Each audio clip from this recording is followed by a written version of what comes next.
여기가 자니가 말한 그곳인가? 그럼요, 어머님. 경모습만 보고 판단하시면 안 됩니다. 그래도 그렇지.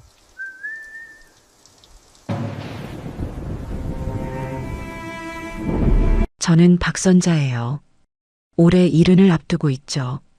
남편은 제 나이 40에 먼저 세상을 떠났어요. 참 다정하고 성실한 사람이었는데 뭐가 그리 급했는지 저하고 딸 미영이만 남겨두고 훌쩍 가버렸네요. 그날 이후로 제 삶은 그냥 미영이 하나였습니다. 제가 가진 거라곤 이 집 한 채, 남편이 평생 벌어 장만한 우리 세 식구의 울타리였죠.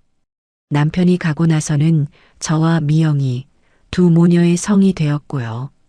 저는 이 집에서 미영이를 키웠고 결혼시켜 내보냈습니다. 사위 전태식은 솔직히 말해서 처음부터 마음에 들진 않았어요. 말은 번지르르하고 겉모습은 멀끔한데 그 눈빛에 늘 조급함과 욕심이 서려 있었죠. 그래도 어쩌겠어요. 미영이가 좋다는데 부모로서 그저 행복을 빌어주는 수밖에요. 결혼하고 5년 미영이 부부는 아이 소식이 없었어요. 그것 때문인지 아니면 전 서방의 사업이 시원찮아서인지 미영이는 올 때마다 얼굴이 어두워졌습니다. 무슨 일 있니? 물어도 아니야, 엄마. 괜찮아. 그저 고개를 저을 뿐이었죠. 그러던 어느 봄날이었어요. 점심을 먹고 뜰에 핀 매화를 보며 차를 마시는데 대문 초인종이 요란하게 울렸죠. 나가보니 아니 이게 얼마만인가요? 사위 전태식과 딸 미영이가 서 있었습니다. 어머님, 저 태식입니다. 인사 올립니다. 전 서방은 90도로 허리를 꺾으며 과장된 인사를 했어요. 그 뒤에 선 미영이는 제 눈을 피하며 엄마 그냥 근처에 일 보러 왔다가 하고 말끝을 흐렸죠. 몇 달 만에 보는 딸의 얼굴이 말이 아니었어요. 가뜩이나 하얀 애가 도자기처럼 창백했죠. 볼은 홀쭉하게 들어가서 광대뼈가 다 드러났고요. 아니, 이게 무슨 꼴이야. 밥은 먹고 다니는 거니? 제가 미영이 손목을 덥석 잡았어요. 뼈마디가 만져질 정도로 말라 있었죠. 엄마는 오자마자 잔소리. 미영이는 힘없이 웃었지만 그 눈은 웃고 있지 않았습니다. 전 서방은 그런 제 속도 모르고 거실 바닥에 큼지막한 보따리를 내려놓았어요. 어머님, 이거 받으십시오. 요즘 기력이 없으신 것 같아서 제가 특별히 구했습니다. 보따리를 푸니 황금색 보자기에 싼 상자가 나왔죠. 열어보니 무슨 산삼이니 녹용이니 하는 값비싼 약재들이었어요. 저는 그런 거 입에도 대지 않는 사람입니다. 이런 걸 뭐하러? 아닙니다. 사위가 이 정도도 못 해드립니까? 어머님, 얼른 드시고 기운 차리셔야죠. 전 서방은 넉살 좋게 웃으며 제 어깨를 주물렀어요. 저는 그 손길이 닿는 어깨 쪽지가 소름 돋는 것 같아 슬쩍 몸을 비틀었죠. 그날따라 사위는 유난히 살가웠습니다. 제가 과일을 내오자 미영이에게는 눈길도 주지 않고 제게만 깎아 바치더군요. 어머님, 요즘 제일 걱정되는 게 뭡니까? 걱정될 게 뭐 있나? 너희만 잘 살면 되지. 에이, 어머님도 이제 연세가 있으신데 언제까지 미영이 걱정만 하실 겁니까? 전 서방은 과도 칼을 내려놓고 무릎을 꿇는 신용까지 했어요. 어머님, 저희가요, 이번에 아주 기가 막힌 효도 선물을 준비했습니다. 효도라는 말에 저는 귀가 번쩍 뜨였죠. 이 인간이 무슨 꿍꿍이인가. 효도라니 자네가 웬일인가. 제가 어머님을 위해서 특별한 힐링 여행을 예약했습니다. 힐링 여행. 참 생소한 단어였죠. 그게 뭔가? 요즘 부자들 사이에서 유행하는 시니어 힐링 프로그램이라는 겁니다. 공기 좋은 데 가서 최고급 스파도 받고 유기농 식단으로 몸 관리도 받는 거죠. 그는 가방에서 번쩍번쩍한 팸플릿을 꺼내 제 앞에 펼쳤어요. 사진 속에는 제가 본 적도 없는 고급스러운 호텔과 웃고 있는 노인들의 모습이 있었죠. 어머님은 그냥 3박 4일 동안 푹 쉬기만 하시면 됩니다. 모든 비용은 이 사위가 다 냅니다. 저는 팸플릿을 밀어냈어요. 됐다. 나는 집이 제일 편해. 그런데 갈 돈 있으면 너희나 맛있는 거 사 먹어. 제게는 사위의 저가식적인 웃음이 빛 독촉에 시달리는 사람의 마지막 발악처럼 보였습니다. 어머님, 섭섭하게 왜 그러십니까? 전서방의 얼굴에서 미소가 옅어지는가 싶더니 이내 더 깊은 웃음을 만들어냈죠. 사실은요, 어머님. 이게 그냥 여행이 아닙니다. 그럼 뭔가 어머님을 위한 투자죠. 투자라는 말에 저는 이 인간의 본색이 드러났구나 싶었어요. 또 사업 얘기인가? 자네 그 망한 식당 빚은 다 갚았고? 제가 전곡을 찌르자 전서방의 얼굴이 굳어졌다 풀렸어요. 어머님, 그건 옛날 일이죠. 이번엔 다릅니다. 제가 아주 전망 좋은 실버타운 사업에 참여하게 됐습니다. 그래서 나더러 그 사업에 돈을 대라고? 아닙니다. 돈은 무슨요. 그냥 어머님처럼 사회적 지위가 있으신 분을 모시고 저희 사업이 얼마나 훌륭한지 보여드리고 싶은 겁니다. 그는 교묘하게 말을 돌렸어요. 여행 마지막 날 딱 1시간만 저희 사업 설명회에 참석해 주시면 됩니다. 그것도 VIP로요. 그냥 앉아만 계셔 주십시오. 그럼 제가 어머님께 드리는 특별한 선물도 있습니다. 저는 혀를 찼습니다. 나는 관심 없네. 자네나 많이 하게. 그리고 미영이, 너가 몸이 저렇게 말랐는데 무슨 여행이야. 내가 보약이라도 한 제 지어줄 테니 당장 병원부터 가봐. 저는 미영이 쪽으로 몸을 돌렸어요. 그런데 미영이의 상태가 이상했습니다. 아까부터 밥상 앞에 앉아 먹지도 않는 과일만 만지작거리던 애가 사시나무 떨듯 떨고 있었죠. 입술은 새파랗게 질려 있었고요. 미영아, 왜 그래? 어디 아파? 제가 미영이 이마를 짚으려는데 애가 제 손을 쳐냈어요. 그리고는 저를 올려다보는데 그 눈에 눈물이 그렁그렁했습니다. 전서방이 미영이를 날카롭게 쳐다봤어요. 어머님께 말씀드려. 뭘? 여행 말이야. 그 순간 미영이가 제 손을 와락 잡았습니다. 차가운 그 손이 어찌나 세게 잡는지 제 손이 다 아플 정도였죠. 엄마, 왜 그래, 미영아? 무슨 일이야? 엄마, 태식 씨랑 이 여행 꼭 가야 해. 아니, 아파 보이는데 무슨. 아니야, 안 아파. 그냥 피곤해서 그래. 미영이는 제 손을 잡고 애원하기 시작했어요. 엄마, 딱 한 번만, 응? 딱 한 번만 나랑 같이 가줘요. 미영아, 엄마가 같이 안 가면, 엄마가 안 가면 나 큰일 나. 큰일 난다는 말이 제 가슴을 철렁 내려앉게 했습니다. 저는 전서방을 쏘아봤어요. 자네, 미영이한테 무슨 짓을 한 건가? 어머님, 오해십니다. 저는 그냥 미영 씨가 바람 좀 쐬면 그 몸이 좀 나아질까 해서요. 사위는 능구렁이처럼 빠져나갔죠. 저는 딸아이의 눈물에 약한 어미였습니다. 남편 없이 혼자 키운 딸, 늘 미안하고 안쓰러운 내 새끼였죠. 그 애가 저렇게까지 저를 붙들고 애원하는데 부모로서 거절할 수가 없었습니다. 알았다. 저는 한숨을 내쉬며 말했어요. 가면 될 거 아니야. 가면.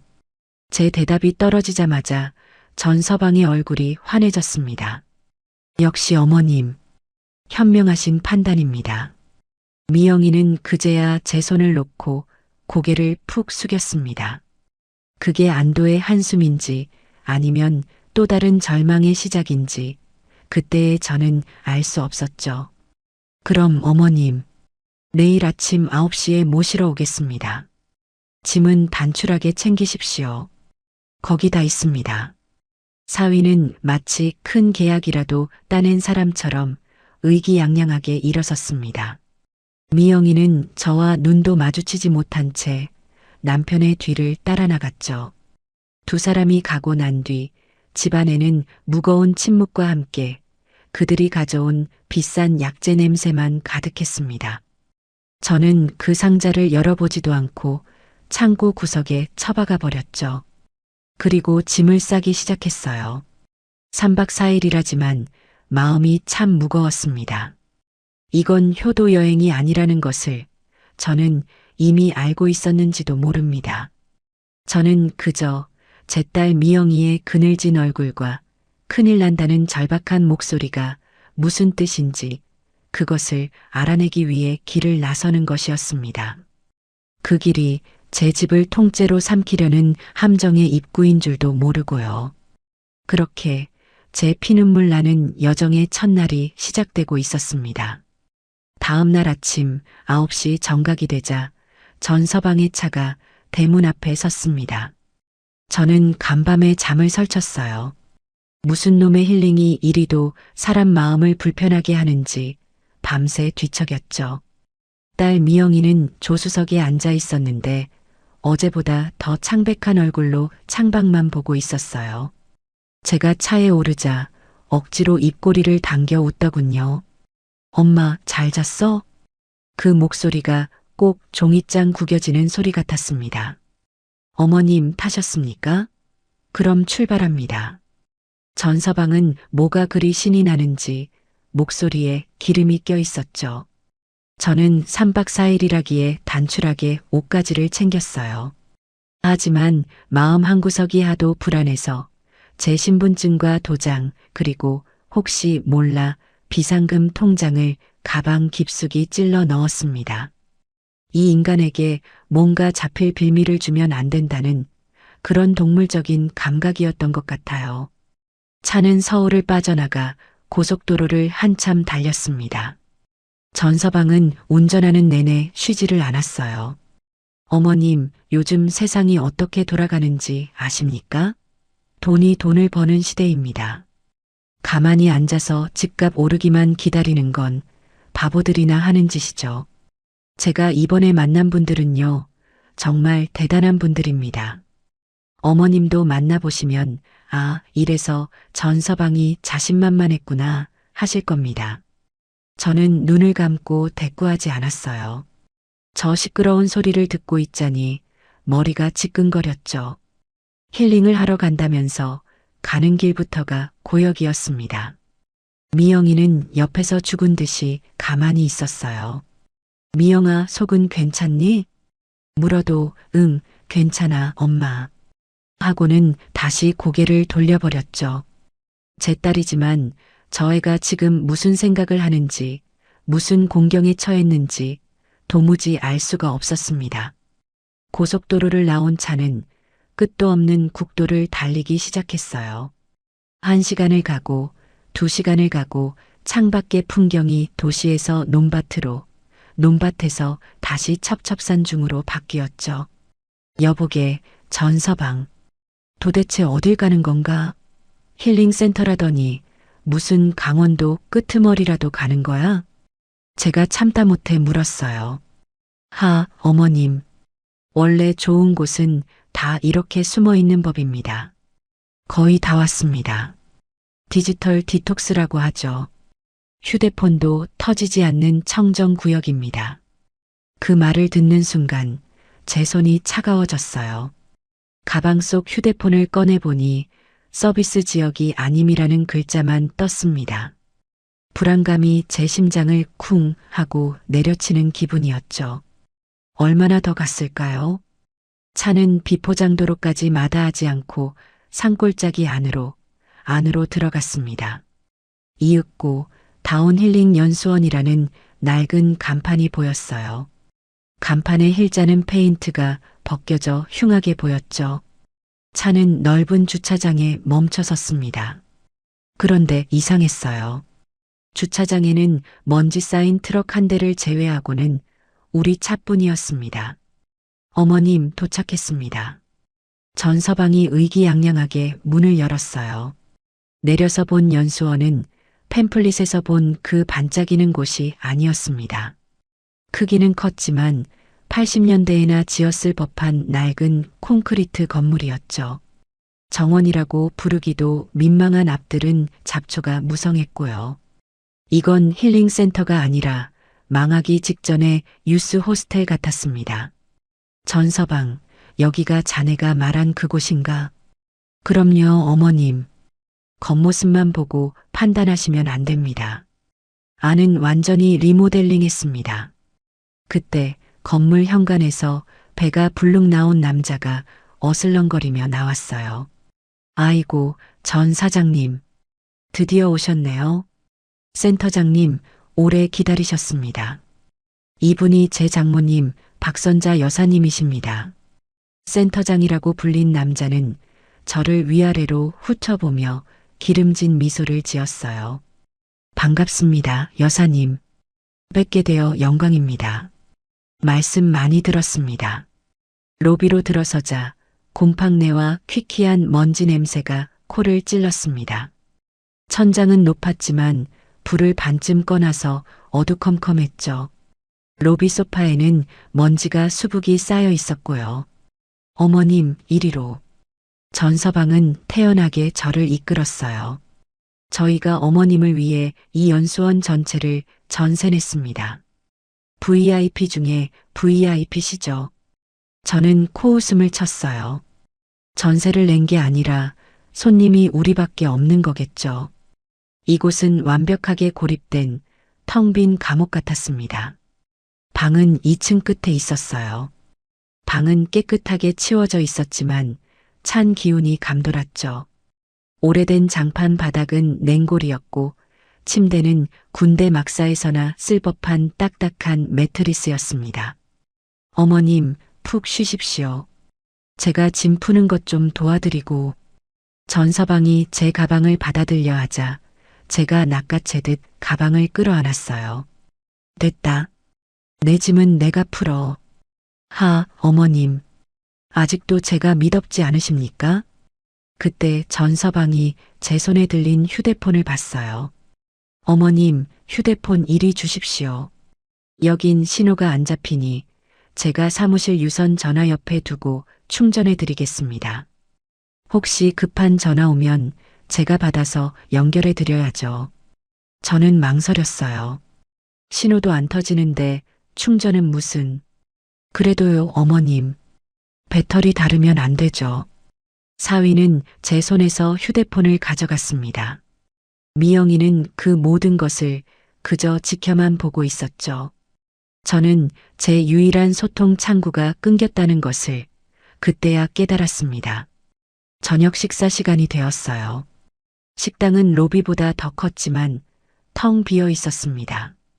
긴 테이블 끝에 저와 미영이, 전서방, 그리고 아까 그 센터장이라는 남자와 실장이라는 눈매가 날카로운 여자가 함께 앉았죠.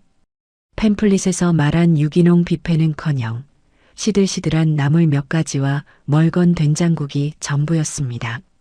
어머님, 많이 드십시오. 이게 다 자연산입니다. 전서방이 제게 억지로 반찬을 권했어요. 센터장이 웃으며 말을 받았습니다. 여사님, 인상이 참 좋으십니다. 복이 많으세요. 저희 전 사장님이 장모님 모신다고 얼마나 신경 썼는지 모릅니다. 이 연수원 통째로 빌리는 데만 돈이. 센터장이 과장된 손짓을 했어요. 저는 숟가락을 내려놓았습니다. 그래서 본론이 뭡니까? 제 말에 식탁의 공기가 순간 차가워졌죠. 실장이라는 여자가 웃으며 끼어들었어요. 어머, 여사님. 성격이 참 급하시네요. 본론은 무슨요? 그냥 편히 쉬시다 가시면 됩니다. 다만 저희가 여사님을 VIP로 모시는 만큼 여사님에 대해 좀 알아야 서비스도 제대로 하죠. 센터장이 다시 말을 이었어요. 제가 듣기로는 서울에 아주 좋은 집을 가지고 계시다고요? 그 남편분께서 남기신 아주 뜻깊은 집이라고. 자식처럼 아끼신다고요? 그들의 말은 관심이 아니라 취조였습니다. 요즘은요, 어머님. 그 집 하나 깔고 앉아 있는 게 제일 미련한 짓입니다. 무슨 말을 하고 싶은 겁니까? 세금만 많이 나오고요. 현금 흐름이 막히잖아요. 자식들한테 물려주려고 해도 상속세 폭탄 맞는 거 순식간입니다. 실장이 맞장구를 쳤어요. 맞아요, 어머님.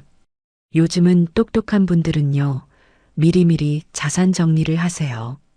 집을 처분해서 현금화하든가 아니면 더 똑똑하게 투자를 하시죠.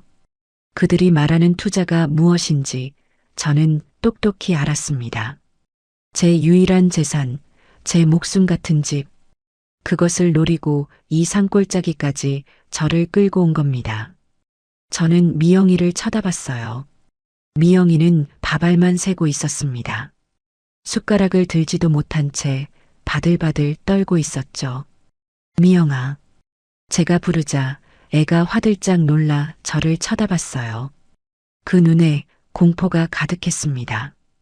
너 다 알고 있었니? 엄마, 그게 나는. 박미영 씨.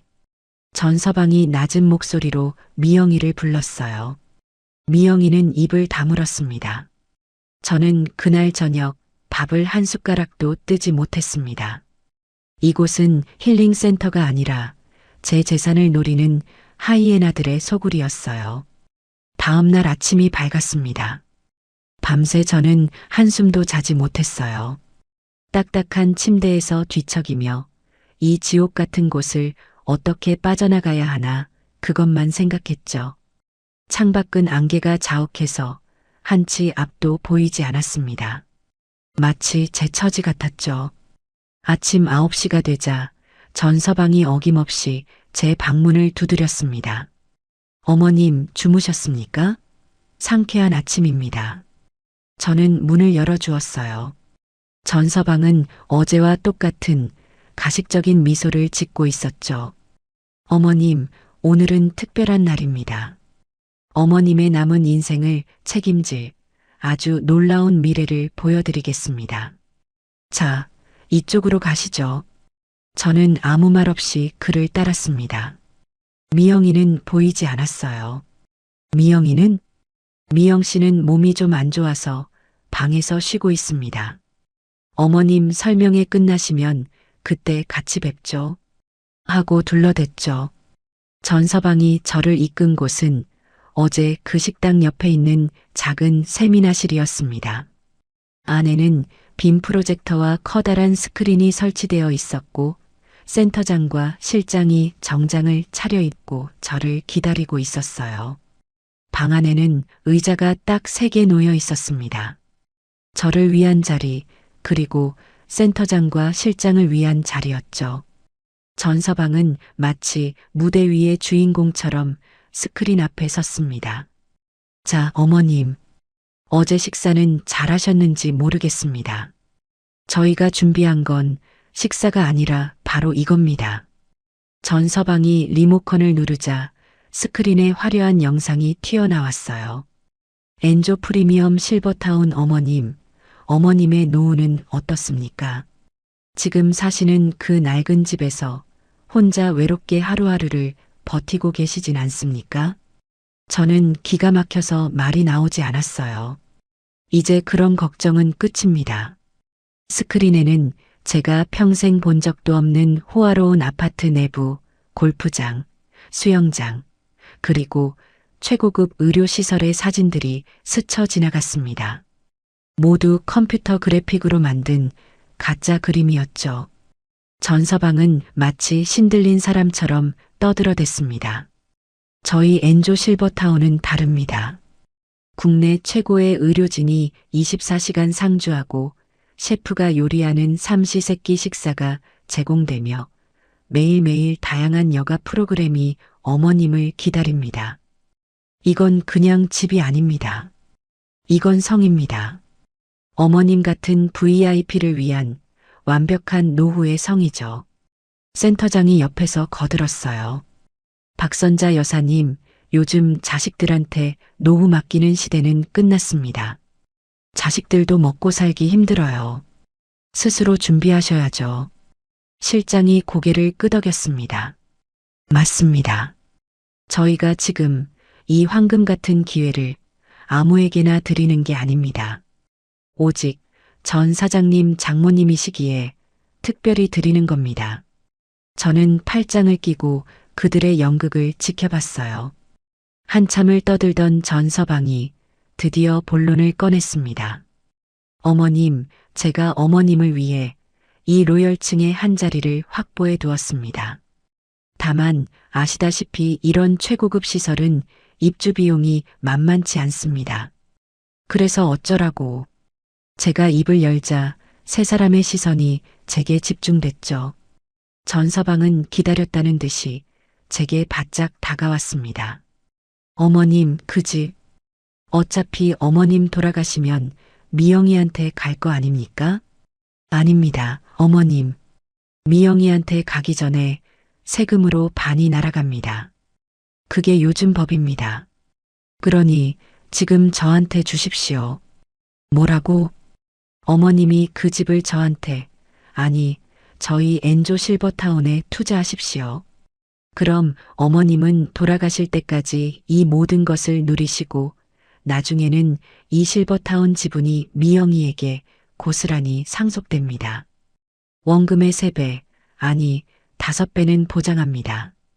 드디어 이 인간의 진짜 목적이, 그 더러운 속내가 드러났습니다. 제 집을 달라는 거였죠. 제 남편의 피와 제 젊음이 담긴 그 집을 이 사기꾼들 소굴에 바치라는 거였습니다. 전서방, 그 집이 지금 시세가 얼만 줄은 아나? 물론이죠, 어머님. 제가 다 알아봤습니다. 하지만 어머님, 그건 그냥 숫자에 불과합니다. 중요한 건 현금이죠. 어머님이 그 집을 파시거나 아니면 저희에게 담보로 넘겨주십시오. 그럼 제가 어머님과 미영이의 노후를 완벽하게 책임지겠습니다. 센터장과 실장은 마치 사냥감을 앞에 둔 맹수처럼 저의 대답을 기다리고 있었어요. 저는 천천히 자리에서 일어났습니다. 그리고 제 앞에 서 있는 사위를, 제 딸의 남편이라는 그 인간을 똑바로 쳐다봤습니다. 자네 미쳤나? 어머님, 지금 무슨 말씀을. 이 집은 내 목숨이야. 너가 지금 탐내는 이 집은 너가 미영이랑 결혼할 때 내가 해준 그 전셋집, 그 돈의 뿌리야. 너가 사업 말아먹을 때마다 내가 몰래 미영이 손에 쥐어준 그 돈도 다 이 집에서 나온 거라고. 전서방, 내가 자네를 사위로 들인 걸 평생 후회하게 만들지 말게. 제 목소리는 낮았지만 방 안의 모든 사람이 들을 수 있을 만큼 단호했습니다. 어머님, 지금 이게 무슨 기회를 드린다는데. 기회? 이건 기회가 아니라 날강도짓이지. 너희들이 지금 이 늙은이 하나 속여서 집 한 채 날로 먹으려는 거 내가 모를 줄 알아. 센터장과 실장의 얼굴이 굳어지는 게 보였어요. 어머님, 오해십니다. 저희는 순수하게. 닥쳐. 저는 전서방의 눈을 똑바로 쏘아보며 말했습니다. 다시는 내 집을 입에 올리지 마. 그리고 미영이, 내 딸을 이딴 더러운 짓에 끌어들이지 마. 이 사기극 당장 집어치워. 나 서울로 가겠네. 내 휴대폰 당장 가져와. 저는 세민하실 문을 열려고 했습니다. 하지만 전서방이 제 앞을 막아섰어요. 그의 얼굴에서 아까까지 보였던 가식적인 미소는 완전히 사라져 있었습니다. 싸늘하고 낯선 남자의 얼굴이었죠. 어머님, 아직 제 말이 끝나지 않았습니다. 비켜. 어머님은 지금 이 기회를 걷어차시면 평생 후회하시게 될 겁니다. 후회는 너가 하겠지. 내 딸 인생 망친 걸. 미영이요? 전서방은 기가 막히다는 듯이 웃었어요. 어머님, 미영이의 미래가 지금 어머님 손에 달려 있습니다. 어머님이 고집 부리시면 미영이 저 그리고 어머님까지 다 같이 인생 종치는 겁니다. 그것은 명백한 협박이었습니다. 팽팽한 긴장감이 세민아 씨를 감쌌습니다. 저는 이 인간이 제정신이 아니라는 걸 깨달았죠. 자네, 지금 나를 협박하는 건가? 협박이라뇨, 어머님. 현실을 말씀드리는 겁니다. 전서방의 눈이 번뜩였어요. 어머님, 좋은 말로 할 때 여기 서명하십시오. 그가 계약서 뭉치를 제게 내밀었습니다. 부동산 투자 위임 계약서라고 적혀 있었죠. 저는 그 서류를 받아들고 그 인간의 얼굴 앞에서 갈기갈기 찢어버렸습니다. 이런 쓰레기. 어머님. 전서방의 목소리가 얼음장처럼 차가워졌어요. 센터장과 실장이 양쪽에서 저를 노려보고 있었죠. 저는 더 이상 이들과 말을 섞을 필요가 없다고 생각했습니다. 미영아, 가자. 저는 밖으로 소리쳤어요. 미영이가 근처에 있을 거라 생각했죠. 미영아, 엄마랑 집에 가자. 하지만 아무 대답도 없었습니다. 전서방은 찢어진 종이 조각을 보더니 헛웃음을 터뜨렸습니다. 역시 보통이 아니시네요. 좋습니다, 어머님. 어차피 이럴 줄 알았습니다. 어머님께는 생각할 시간이 좀 더 필요하시겠군요. 그는 센터장에게 고갯짓을 했습니다. 어머님 방으로 모시게. 이거나 내 몸에 손대지 마. 저는 뿌리쳤지만 센터장과 실장이 제 양팔을 붙들었습니다. 그들은 저를 짐짝처럼 끌고 제 방으로 향했어요. 제 방은 2층 끝 가장 구석진 곳이었습니다. 그들은 저를 방 안으로 거칠게 밀어 넣었어요. 어머님, 여기서 푹 쉬십시오. 마음이 바뀔 때까지 여기서 한 발짝도 못 나가십니다. 뭐라고? 저희도 어쩔 수 없습니다. 이건 다 어머님과 미영 씨의 미래를 위한 거니까요. 그리고 밖에서 문이 잠기는 소리가 들렸습니다. 저는 잠시 멍하니 서 있었습니다. 상황이 믿기지 않았죠. 제가 제 사위와 딸에게 속아 이 낯선 산골짜기에 갇힌 겁니다. 문 열어.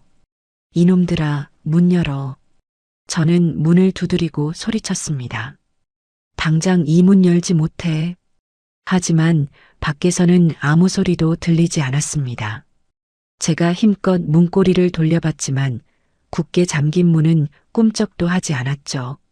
저는 창문으로 달려갔습니다. 하지만 창문은 어른 주먹 하나 겨우 들어갈 만큼만 열렸어요. 밖은 깎아지른 듯한 절벽이었고요. 완벽한 고립이었습니다. 저는 망연자실해서 침대에 주저앉았습니다. 아니, 이럴 리가 없어. 미영이는? 내 딸 미영이는 어디에 있는 거지? 미영이도 이 사실을 알고 있을까? 아니면 미영이도 나처럼 갇힌 걸까? 그때였어요. 제 방문 쪽에서 흐릿하게 인기척이 느껴졌습니다. 미영아. 저는 문에 귀를 바짝 대었습니다. 미영이니? 너 거기 있어? 미영아, 대답 좀 해봐. 엄마야. 너가 어떻게 된 거야? 한참 만에 문틈 사이로 작게 흐느끼는 소리가 들려왔습니다. 제 딸 미영이의 목소리가 맞았어요. 엄마. 미영아, 왜 그래? 문 좀 열어봐. 이 사람들이 엄마를 가뒀어. 엄마, 미안. 미영이는 말을 잇지 못하고 울기만 했습니다. 미영아, 울지 말고 말해. 너가 그 인간한테 잡혀 있는 거야? 무슨 일이야? 엄마. 미영이의 목소리가 조금 더 분명하게 들려왔어요. 엄마 미안해. 정말 미안해. 뭐가 미안해. 어서 문이나. 엄마, 그냥 태식 씨 말대로 해줘. 뭐라고? 저는 제 귀를 의심했습니다. 엄마가 그 집만 서류에 도장만 찍어주면 다 끝나. 박미영, 우리 이렇게 안 하면 다 죽어, 엄마. 나 너무 무서워. 너 지금 무슨 말을 하는 거야? 태식 씨, 저 사람들 보통 사람들 아니야.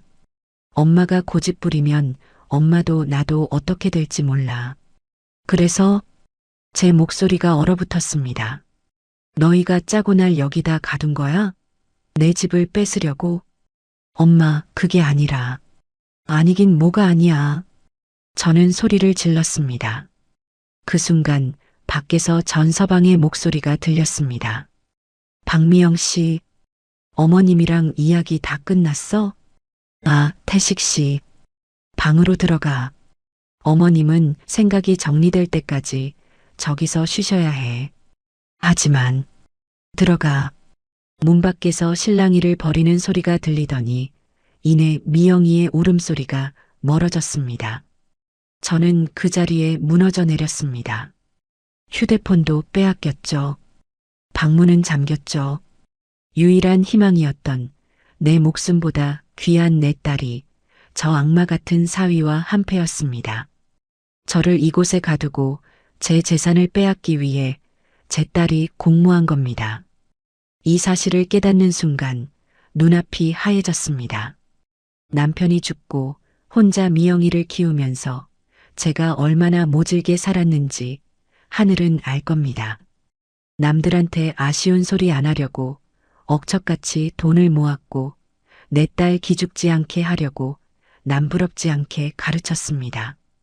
그렇게 키운 내 딸이 돈 때문에 저런 사기꾼 남편에게 동조해서 이 어미 뒤통수를 쳤습니다. 저는 그날 밤 낯선 산골짜기의 차가운 방바닥에서 소리도 내지 못하고 울었습니다.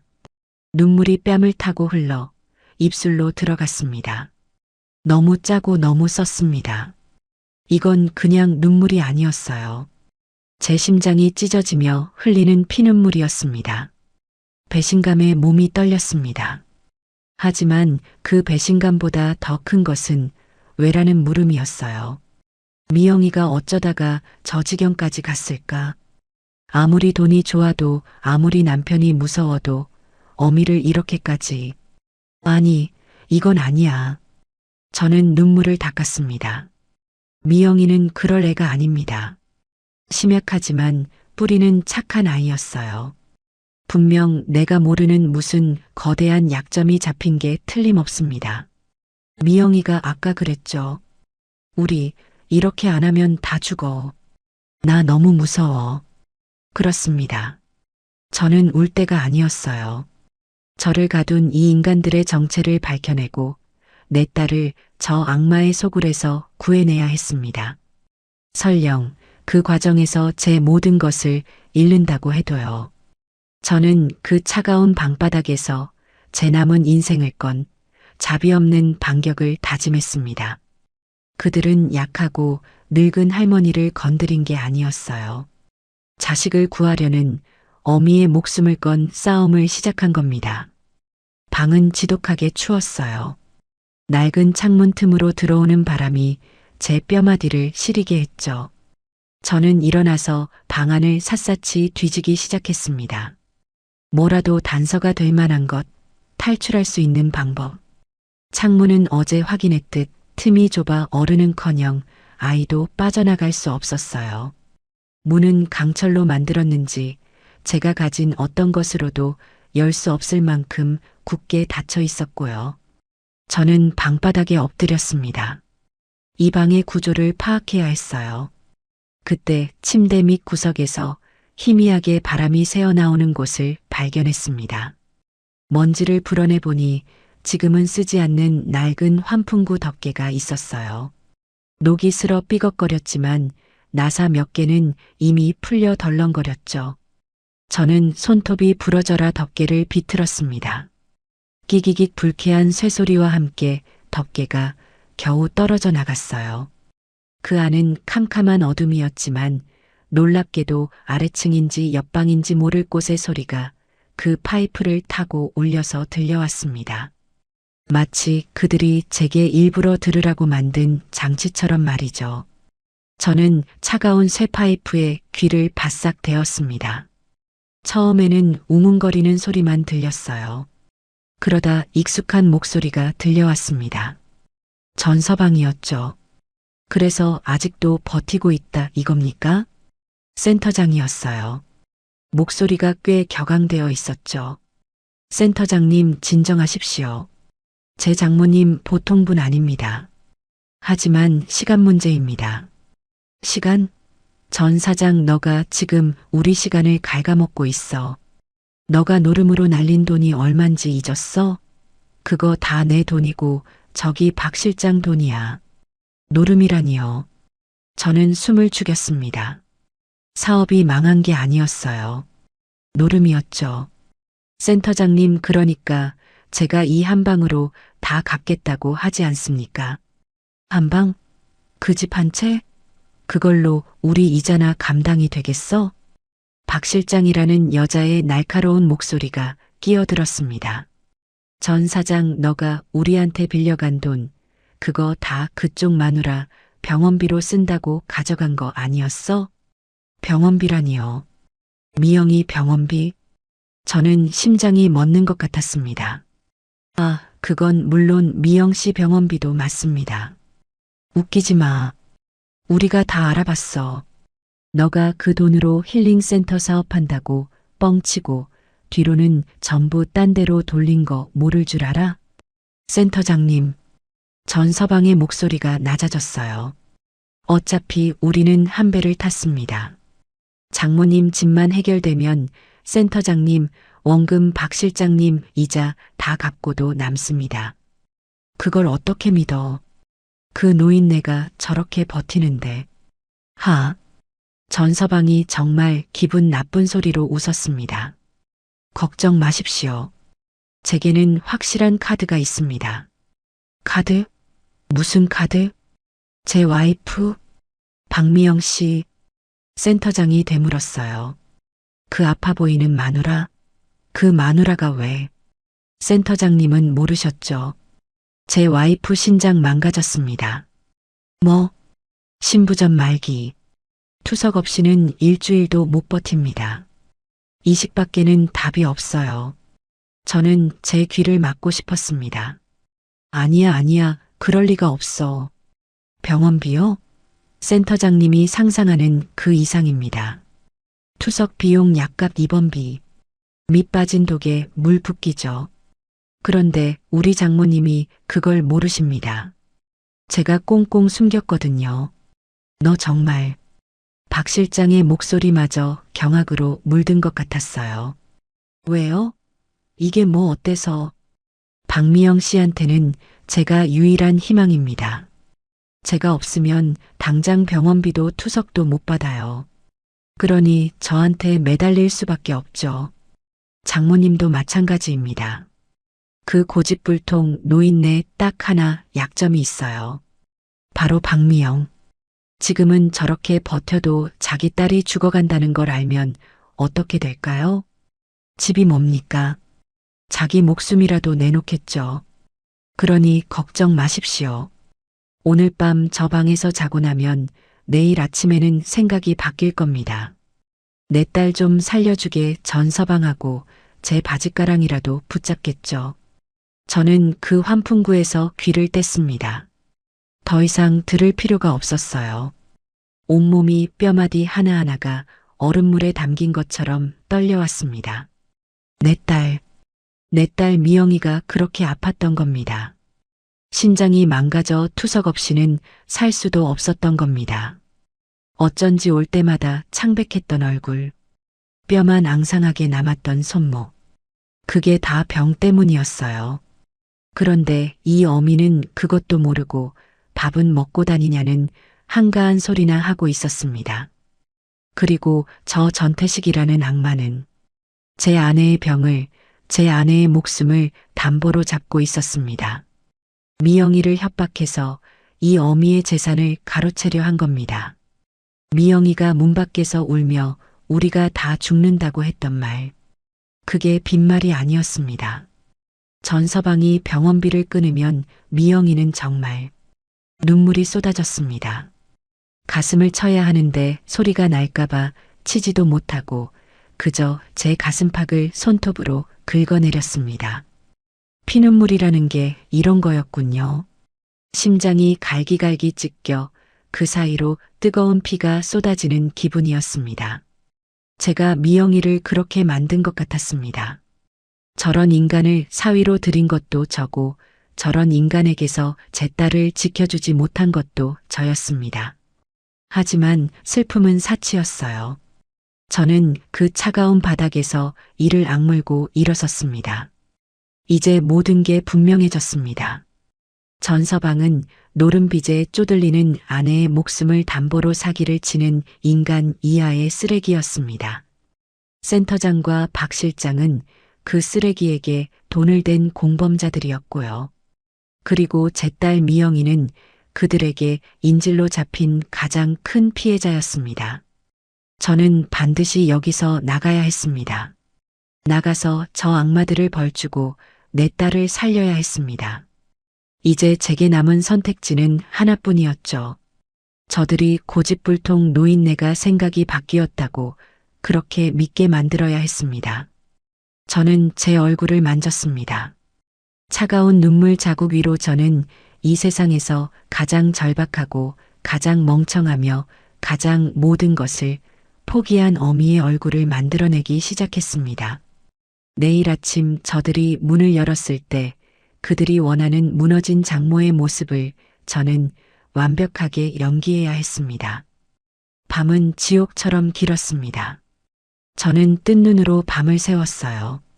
차가운 방 안에서 저는 머릿속으로 수천 번 수만 번 내일의 계획을 되뇌었습니다. 어떻게 하면 저들을 속이고 어떻게 하면 이곳을 빠져나갈 수 있을까? 환풍구 너머로 들려오는 그들의 대화는 저의 결심을 더욱 단단하게 만들었죠. 그들은 제가 서명만 하면 저를 이 산골짜기에서 요양시킨다는 명목으로 평생을 가둬둘 속셈이었습니다. 제 딸에게는 제가 치매가 와서 요양원에 모셨다고 거짓말을 할 테고요. 정말 무서운 인간들이었습니다. 새벽녘 닭 우는 소리 대신 낯선 산새 소리가 들려왔습니다. 드디어 아침이 온 거죠. 저는 일부러 머리를 헝클어뜨리고 뜬 눈으로 밤을 새운 사람처럼 눈을 붉게 만들었습니다. 얼굴은 눈물과 절망으로 범벅이 된 그런 모습이었죠. 철컥! 드디어 밖에서 문이 열리는 소리가 났습니다. 저는 침대에 걸터앉아 멍하니 벽만 바라보는 연기를 하고 있었죠. 문이 열리고 박 실장이라는 여자가 들어왔습니다. 그녀는 제 모습을 위아래로 훑어보더니 입꼬리를 비틀어 웃더군요. 어머님, 밤새 생각은 좀 정리되셨습니까? 저는 그녀를 천천히 아주 천천히 돌아봤습니다. 센터장님께서 아침 식사는 하셔야 한다고 특별히 죽을 쑤어오라고 하셨네요. 그녀가 쟁반을 제 앞 탁자에 탁 소리나게 내려놓았습니다. 멀건 흰죽과 단무지 몇 조각이 전부였죠. 미영이는? 제가 목이 다 잠긴 갈라진 목소리로 물었습니다. 미영이는 어디 있습니까? 미영 씨야 방에서 잘 쉬고 있죠.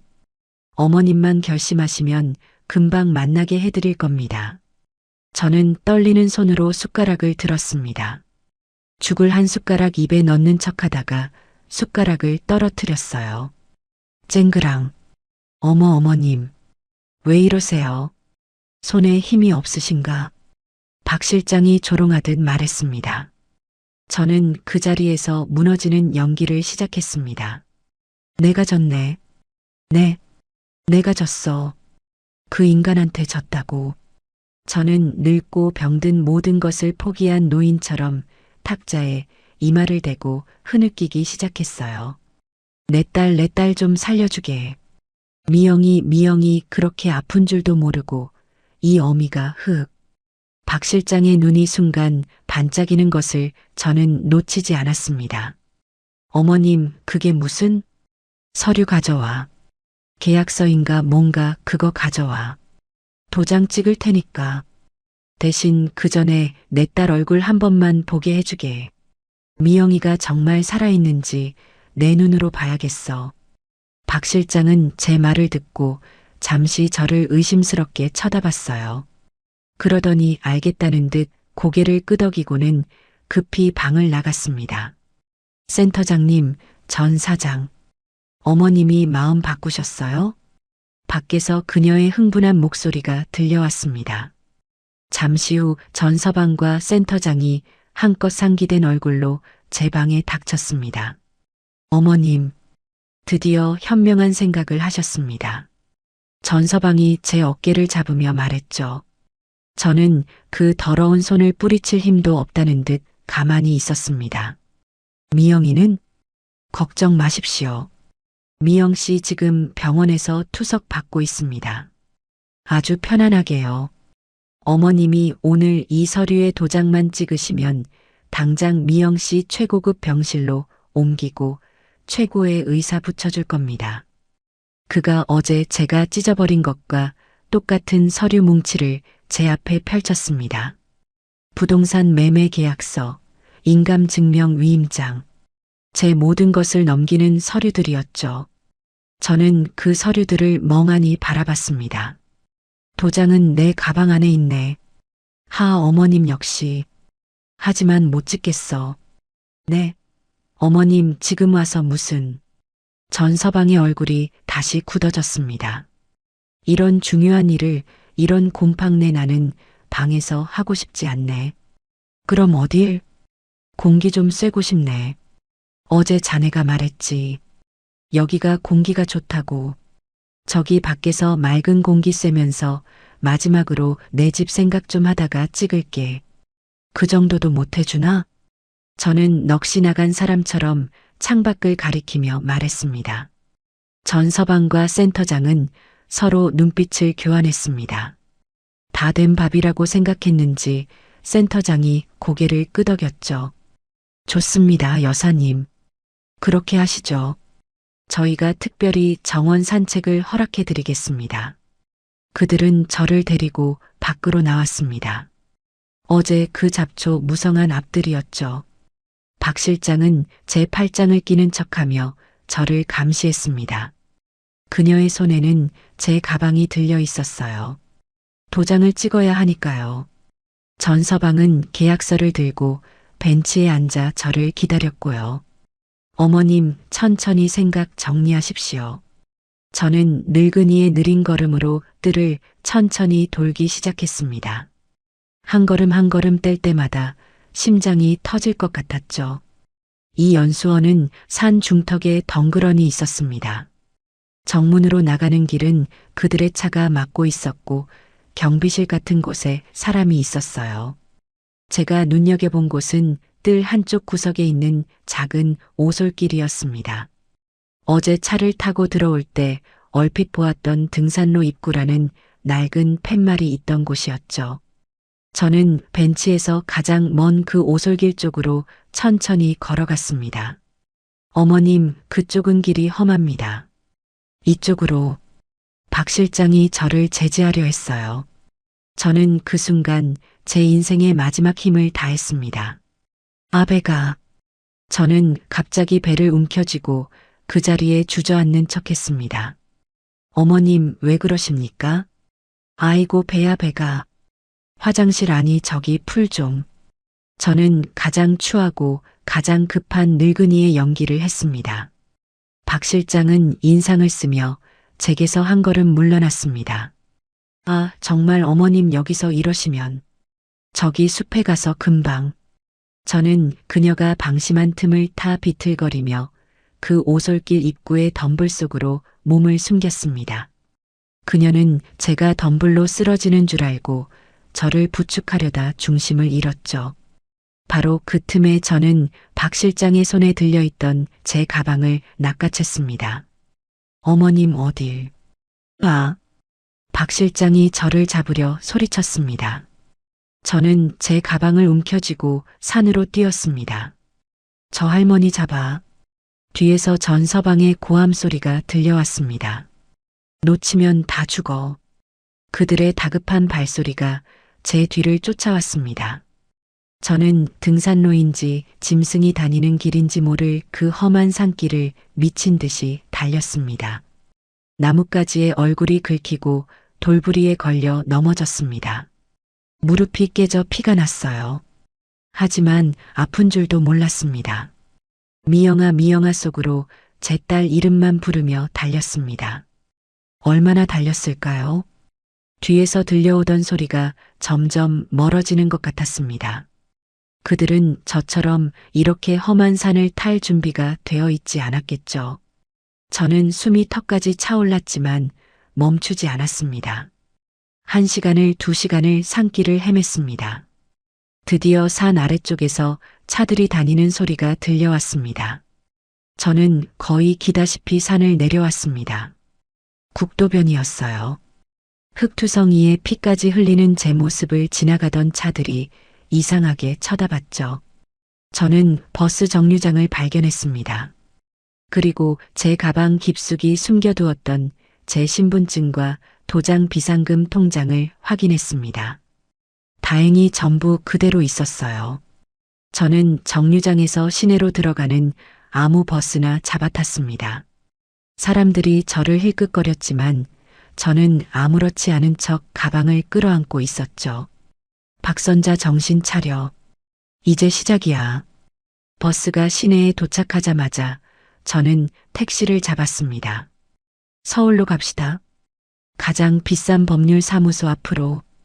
택시기사가 저를 이상하게 쳐다봤지만 저는 가방에서 비상금 뭉치를 꺼내 보여줬습니다. 돈은 2배로 줄 테니 빨리만 갑시다. 저는 제 집으로 가지 않았습니다. 미영이가 입원해 있을 병원으로 바로 가지도 않았습니다. 전서방이 제 뒤를 쫓을 테니까요. 저는 서울에서 가장 크고 가장 유능하다는 법무법인 건물 앞에 내렸습니다. 흙먼지를 뒤집어 쓴 채로 그 화려한 로비로 들어섰죠. 변호사님 만나러 왔습니다. 예약은 안 했지만 지금 당장 제 전 재산을 맡기러 왔습니다. 제 모습은 그야말로 처참했습니다. 흙먼지 투성이에 무릎에서는 피가 배어나오고 머리는 산발이었죠. 고급스러운 법무법인 로비의 직원들은 저를 보고 경비원을 부르려 했습니다. 저기 할머니 여기는 이 나라에서 제일 유능한 변호사가 누굽니까? 저는 제 가방을 열어 그 안에 있던 제 집 문서와 통장들을 데스크 위에 쏟아부었습니다. 이거 내 전 재산입니다. 이거 다 걸고 내 딸 구할 겁니다. 사기 협박 그리고 내 딸 목숨까지. 당장 대표 변호사 만나게 해주십시오. 제 기세에 그리고 제가 쏟아부은 서류들의 무게에 로비는 순간 조용해졌습니다. 잠시 후 김영훈이라는 이름이 박힌 중후한 인상의 변호사가 제 앞에 나타났죠.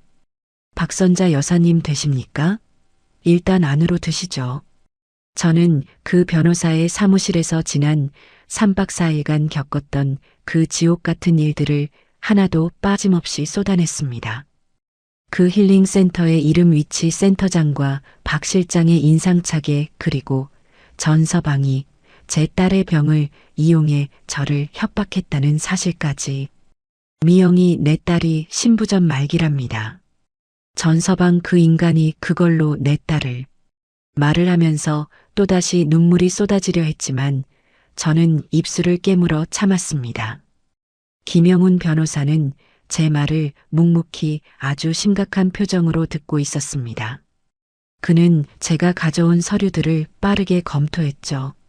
전태식, 노름 전가도 있군요. 네, 저희 쪽에서 간단하게 조회해 봤습니다. 사기 노름, 전가가 화려합니다.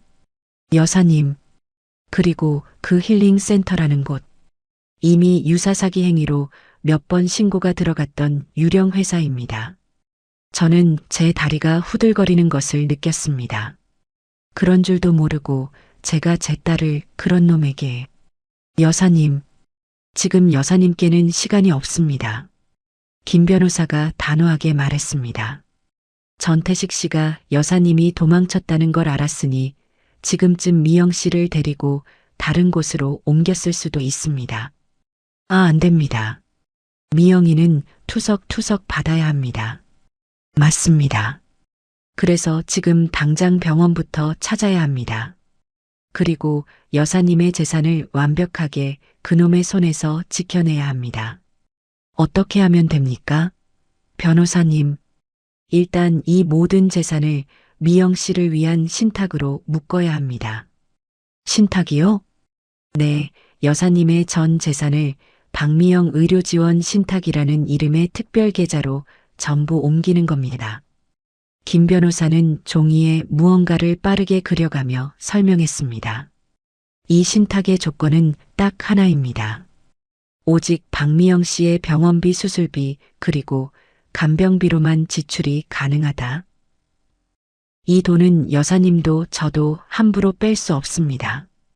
오직 병원에서 청구서가 와야만 법무법인의 승인하에 지출됩니다. 그럼 전서방은? 전태식 씨는 이 돈에 10원짜리 하나 손댈 수 없습니다.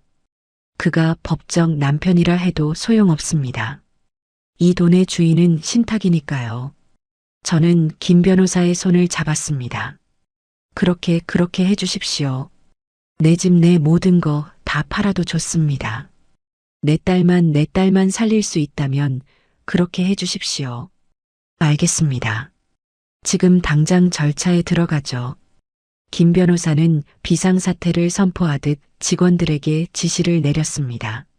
제 집을 가장 빠른 시일 내에 처분하고 현금화해서 신탁계좌를 만드는 작업이 그날 오후 번개처럼 진행되었습니다. 저는 제 평생이 담긴 집에 사망 선고를 내리는 서류들에 덤덤하게 도장을 찍었습니다. 집이 문제가 아니었어요.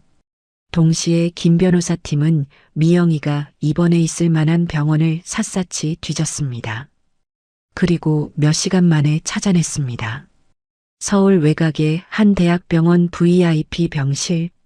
전서방이 제게서 돈을 뜯어낼 생각에 무리해서 잡아둔 병실이었습니다. 가시죠, 여사님. 김 변호사가 제게 깨끗한 옷을 건넸습니다. 그의 비서가 제 상처를 소독하고 새 옷으로 갈아입혀 주었죠. 저는 더 이상 도망치던 늙은이가 아니었습니다. 제 딸을 구하러 가는 어미였죠. 병원에 도착했을 때 해가 지고 있었습니다. VIP 병실이 있는 12층. 복도 끝 문이 닫힌 병실 앞에서 저는 심호흡을 했습니다.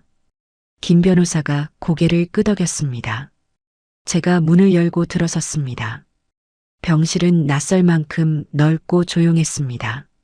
창밖으로는 도시의 야경이 펼쳐져 있었죠. 그리고 침대 위에 제 딸 미영이가 인형처럼 누워 있었습니다. 각종 기계 장치에 둘러싸인 제 딸의 얼굴은 제가 알던 그 얼굴이 아니었어요. 숨만 겨우 붙어 있는 것 같았죠. 그리고 그 옆에서 보란 듯이 다리를 꼬고 앉아 사과를 깎고 있는 전서방. 그 인간이 저를 돌아봤습니다. 그의 눈이 찢어질 듯이 커졌습니다. 어머님. 그는 사과를 깎던 과도를 툭 떨어뜨렸습니다. 어머님. 여길 어떻게? 저는 그 인간에게는 눈길도 주지 않았습니다. 오직 제 딸에게로 한 걸음 다가갔습니다. 미영아. 제가 부르자 미영이가 힘겹게 눈꺼풀을 들어 올렸습니다. 엄마. 그 목소리가 모기 소리처럼 작게 떨렸습니다. 엄마 어떻게 여길? 어머님. 지금 이게 무슨 짓입니까? 전서방이 정신을 차리고 제 앞을 막아섰습니다.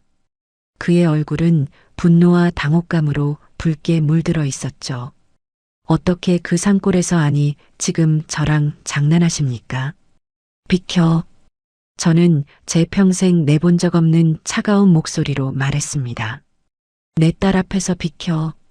어머님, 지금 상황 파악이 안 되십니까?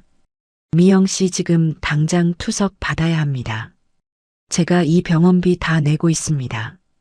어머님이 그 집 저한테 안 주시면 미영 씨 이 병실에서 당장 쫓겨납니다. 그럼 죽어요. 그는 마지막 발악처럼 소리쳤습니다. 전서방. 저는 그를 똑바로 쳐다봤습니다. 너가 내 집을 원했지. 뭡니까? 노름 빚 때문에 내 딸 목숨을 담보로 내 집을 삼키려고 했어? 무슨 헛소리를. 전서방이 당황하며 뒷걸음질 쳤습니다. 그때 제 뒤에 서 있던 김영훈 변호사가 앞으로 나섰습니다. 전태식 씨 맞으십니까? 누군데?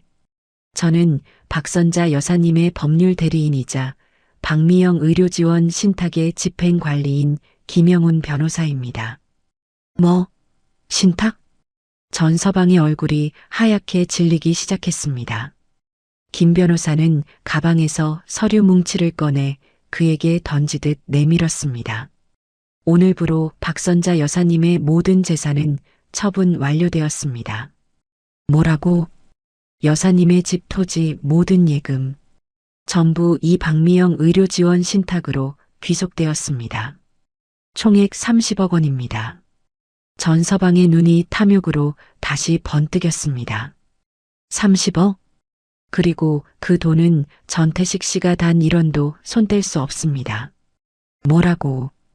이 신탁은 오직 박미영 씨의 병원비 수술비 그리고 간병비로만 지출됩니다. 모든 지출은 병원의 청구서와 저희 법무법인의 이중 승인을 거쳐야 합니다. 즉 전태식 씨가 남편이라는 이유로 빼돌릴 수 있는 돈은 존재하지 않는다는 뜻입니다. 전서방의 다리가 후들거리는 것이 보였습니다. 그는 믿을 수 없다는 듯 저와 김 변호사를 번갈아 쳐다봤습니다. 이게 무슨... 그리고 한 가지 더. 김 변호사가 또 다른 서류를 꺼냈습니다. 우리는 그곳의 센터장과 박 실장의 모든 자백과 녹취록을 확보했습니다.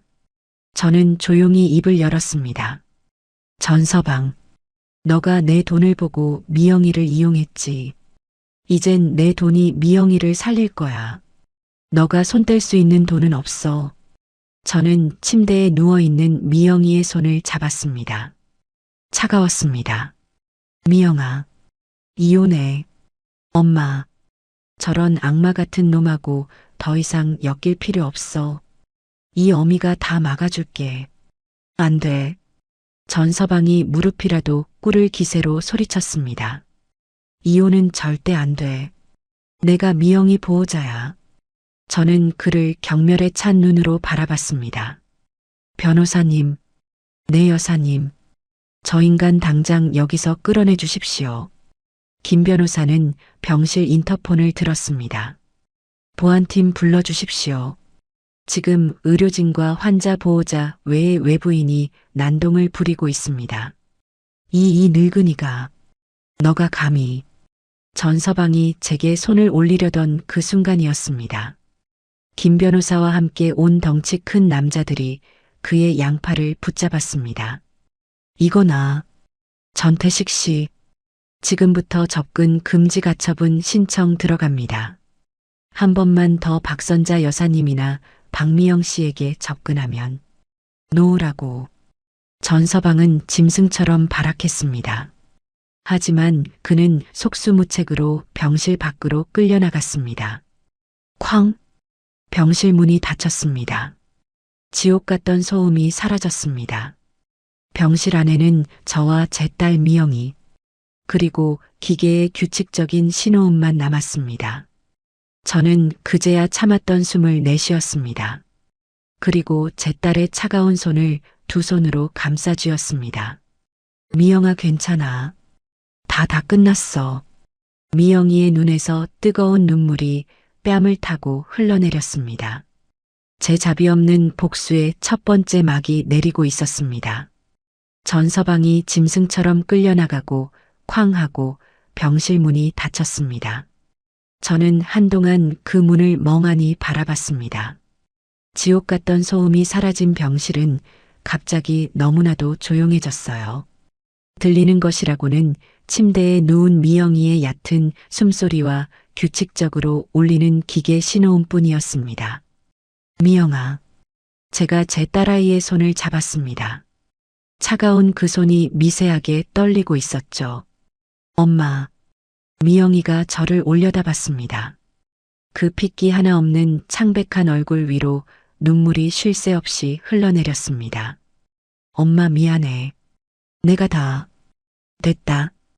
저는 미영이의 젖은 눈가를 닦아주었습니다. 아무 말도 하지 마. 이 어미가 다 알아. 너가 얼마나 힘들었는지 다 알아. 미영이는 제 손을 부여잡고 소리 없이 울기만 했습니다. 그렇게 한참을 우리는 아무 말도 하지 않았습니다. 그때 제 뒤에 묵묵히 서 있던 김영훈 변호사가 입을 열었습니다. 여사님, 일단 한 고비는 넘겼습니다. 저는 고개를 끄덕였습니다. 변호사님, 고맙습니다. 정말 고맙습니다. 아닙니다. 이제 시작입니다. 김 변호사는 제게 의자를 권했습니다. 전태식 씨는 지금 병원 보안팀에 인계되었습니다. 아마 곧 경찰이 출동할 겁니다. 병원에서 저렇게 난동을 부렸으니까요. 그럼 그 인간은 어떻게 되는 겁니까? 법적으로 처리해야 할 일이 많습니다. 김 변호사는 가방에서 서류를 꺼내며 말했습니다. 첫째, 아까 말씀드린 대로 전태식 씨의 접근 금지 가처분 신청은 바로 들어갔습니다. 이제 법원의 명령 없이는 박미영 씨 100m 이내로 접근할 수 없습니다. 둘째, 이혼 소송입니다. 지금 박미영 씨가 의식이 있으시니 의사를 확인해야 합니다. 김 변호사가 미영이에게 다가갔습니다. 박미영 씨, 정신이 좀 드십니까? 미영이는 힘겹게 고개를 끄덕였습니다. 남편 전태식 씨와 이혼할 의사가 있으십니까? 이건 미영 씨의 인생이 걸린 문제입니다. 분명히 대답해 주셔야 합니다. 미영이는 잠시 망설이는 듯 했습니다. 그 오랜 공포가 아직 남아있는 눈치였죠. 저는 딸의 손을 꽉 잡았습니다. 미영아, 괜찮아. 엄마 여기 있어. 미영이는 저를 한번 쳐다보고 다시 김 변호사를 바라봤습니다. 그리고 아주 작지만 단호하게 말했습니다. 네, 할래요. 이혼할래요. 좋습니다. 김 변호사는 고개를 끄덕였습니다. 이혼 사유는 명백합니다. 전태식 씨의 폭언, 협박, 그리고 배우자의 의료 상황을 악용한 재산 갈취 시도, 명백한 유책 사유입니다. 위자료까지 청구할 겁니다. 셋째, 김 변호사의 목소리가 낮아졌습니다. 형사 고소건입니다. 형사 고소요? 네. 이건 그냥 부부 싸움이나 재산 다툼이 아닙니다. 여사님, 그는 저를 똑바로 바라봤습니다.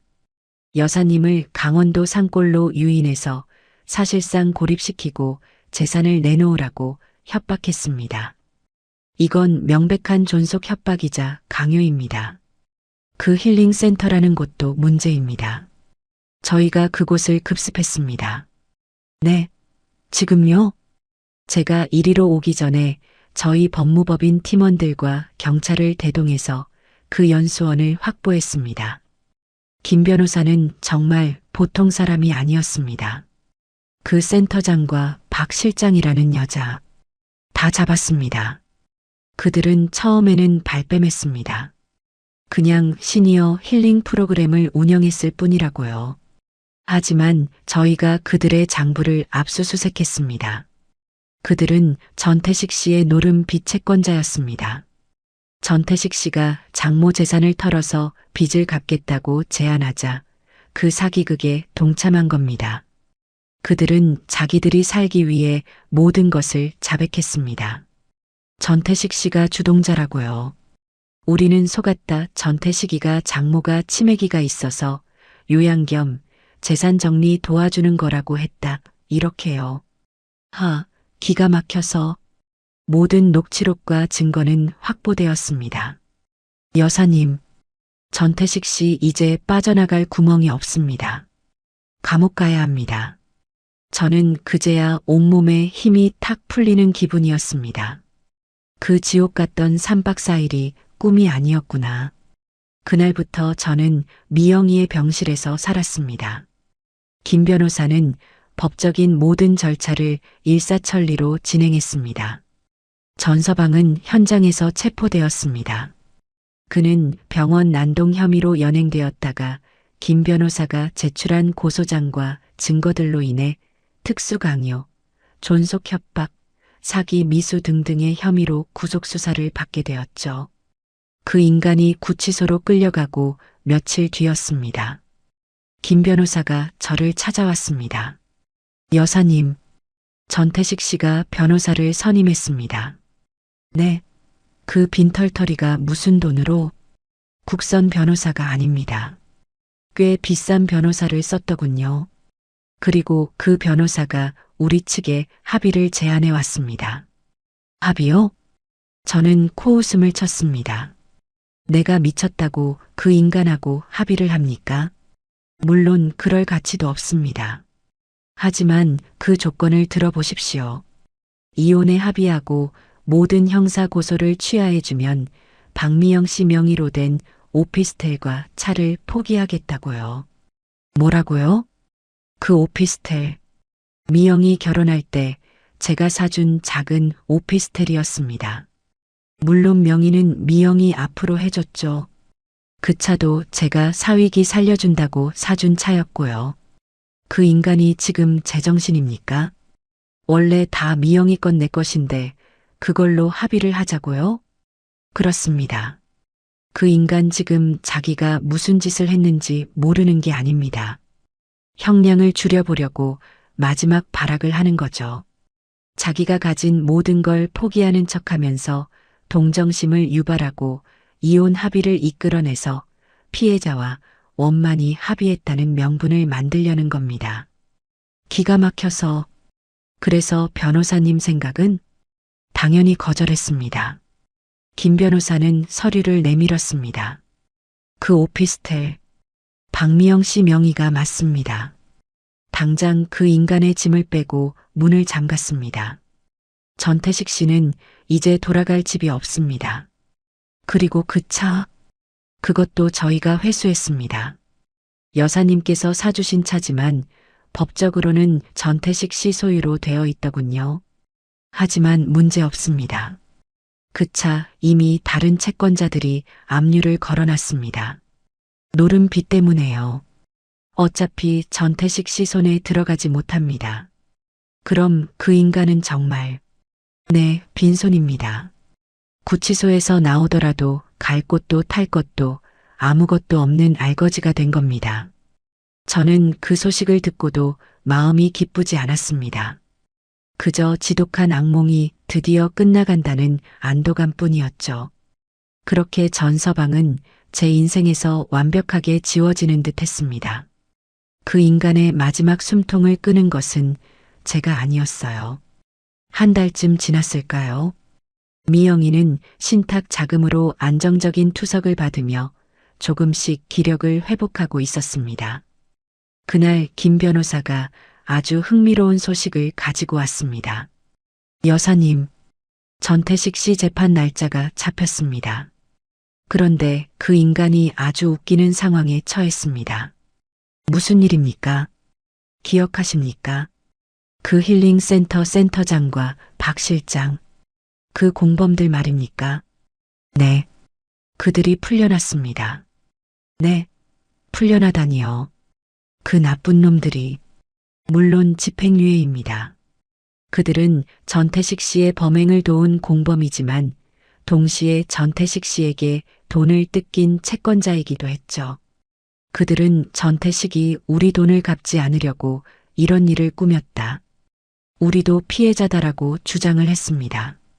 그리고 그게 일부 받아들여졌죠. 그들이 모든 증거를 넘기는 조건으로요. 그럼 그 인간들이, 네, 지금 그 인간들이 전태식 씨를 찾아다니고 있습니다. 전태식 씨 며칠 전에 보석으로 잠깐 풀려났었습니다. 재판 준비한다고요. 그런데 그 소식을 센터장과 박 실장이 들은 겁니다. 그들은 전태식 씨가 여사님께 합의금이라도 받았을 줄 알았나 봅니다. 아니면 숨겨둔 돈이라도 있을 줄 알았겠죠. 그래서요. 그들이 전태식 씨가 묵고 있던 싸구려 모텔을 덮쳤습니다. 거기서 무슨 일이 있었는지는 모릅니다. 하지만 전태식 씨 다음날 다리가 부러진 채로 경찰서에 제 발로 기어들어왔습니다. 살려달라고요. 차라리 감옥에 보내달라고요. 김 변호사는 덤덤하게 말했습니다. 그 센터장 알고 보니 그 바닥에서 아주 질이 나쁜 사람이었습니다. 전태식 씨는 자기가 판 함정에 자기가 빠진 겁니다. 자기가 끌어들인 악마들에게 자기가 물어뜯긴 거죠. 저는 아무 말도 할 수 없었습니다. 제가 손에 피를 묻히지 않아도, 제가 굳이 복수를 하지 않아도 악은 스스로 무너져 내렸습니다. 탐욕은 더 큰 탐욕에 먹히고 말았죠. 전서방은 그렇게 자기 업보의 대가를 치렀습니다. 그것이 그 지독한 인간에게 내려진 가장 완벽한 심판이었습니다. 전서방이라는 거대한 태풍이 지나갔습니다. 병원 복도는 조용했고 제 딸 미영이는 하루가 다르게 안정을 찾아갔습니다. 안정적인 투석 치료는 미영이의 얼굴에서 검은 죽음의 그림자를 걷어냈어요. 하지만 그것은 말 그대로 안정일 뿐 치료는 아니었습니다.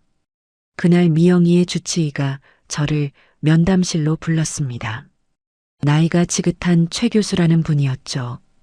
박선자 보호자님, 따님 상태가 많이 안정되었습니다. 어머님께서 발 빠르게 대처하신 덕분입니다. 아닙니다. 교수님 덕분이죠. 하지만 그의 표정이 어두워졌습니다. 아시다시피 미영 환자는 신부전 말기입니다. 투석은 생명을 연장하는 수단일 뿐 근본적인 해결책이 못 됩니다. 이식을 받아야 합니다. 저는 이미 각오하고 있던 말이었습니다. 지금 대기자 명단에 이름을 올렸습니다. 하지만 솔직히 말씀드리면 기약이 없습니다. 5년이 걸릴지 10년이 걸릴지 모릅니다. 그리고 미영 환자의 몸은 그렇게 오래 버텨주지 못할 수도 있습니다. 저는 최 교수의 눈을 똑바로 바라보며 말했습니다. 제 것을 주십시오. 네, 제 신장, 제 것을 떼어 주십시오. 검사해 주십시오. 최 교수는 놀란 눈으로 저를 바라봤습니다. 어머님, 제가 차트를 봤습니다. 연세가 곧 70이십니다. 70이면 어떻습니까? 80이라도 줍니다. 내 딸이 죽어가는데. 어머님, 기증은 그렇게 간단한 문제가 아닙니다. 이식 수술은 받는 사람에게도 위험하지만 주는 사람에게도 엄청난 부담입니다. 특히 어머님 연세에는 신장 하나를 떼어내면 남은 여생 건강을 장담할 수 없습니다. 신부전이 어머님께도 올 수 있습니다. 장담 못하면 어떻습니까? 저는 제 목소리가 떨리는 것을 느꼈습니다. 교수님, 저는 남편 먼저 보냈습니다. 제게는 저 딸아이 하나뿐입니다. 제가 저 아이를 잃으면 저도 살 이유가 없습니다. 제 남은 인생 건강하게 살아서 뭐합니까? 내 자식이 없는데 제발 검사라도 하게 해주십시오. 맞는지 안 맞는지 그것만이라도 알게 해주십시오. 최 교수는 한참 동안 말이 없다가 깊은 한숨을 내쉬었습니다. 알겠습니다. 어머님 뜻이 정그러시다면 검사를 진행하겠습니다. 하지만 조직이 맞을 확률 그리고 어머님의 건강 상태가 기증에 적합할 확률 둘 다 높지 않다는 것만 알아주십시오. 그날부터 저는 검사를 받기 시작했습니다. 피를 뽑고 온갖 촬영을 하고 수많은 의사들을 만났습니다. 미영이에게는 이 사실을 비밀로 했어요.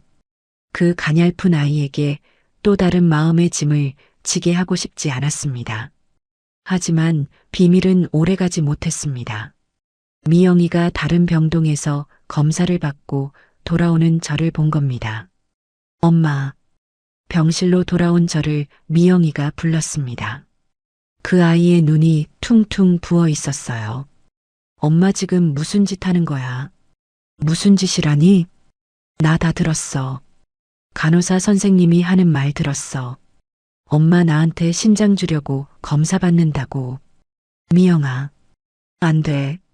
미영이가 침대에서 상체를 일으키며 소리쳤습니다. 절대 안 돼. 엄마까지 그렇게 만들 수 없어. 나 그냥 이렇게 살다가 갈래. 엄마한테 죄가 너무 많아서 나 엄마 거 못 받아. 너가 무슨 죄가 있어? 내가 죄가 왜 없어? 미영이의 목소리가 절규처럼 터져 나왔습니다. 내가 그 인간 만난 죄. 내가 아픈 거 엄마한테 숨긴 죄. 그리고 그 산장에서 엄마가 나를 그렇게 불렀는데 내가 엄마 모른 척한 죄. 엄마, 나 태식 씨가 무서워서 그런 거 아니야. 물론 그 인간도 무서웠지. 하지만 나 내 병원비 때문에 엄마 집 욕심냈어. 저는 미영이의 뺨을 때리려다 멈췄습니다. 박미영, 너가 지금 무슨 말을. 맞아, 엄마. 나 그 인간이 그랬어. 엄마 집만 넘겨받으면 그 돈으로 나 이식 수술 시켜준다고. 외국 가서 제일 좋은 걸로 받게 해준다고. 나 그 말에 흔들렸어. 나 살고 싶었어, 엄마. 투석 너무 고통스러웠어. 그래서 엄마한테 같이 여행 가자고 졸랐어. 다 알면서. 엄마 미안해. 나 같은 거 그냥 죽게 내버려둬. 엄마 몸에 손대지 마. 제발. 미영이는 아이처럼 엉엉 울었습니다. 저는 그런 딸아이를 가만히 안아주었습니다. 등이 뼈밖에 만져지지 않았어요. 미영아, 살고 싶은 게 왜 죄야? 엄마, 이 어미도 너 아플 때 그랬어.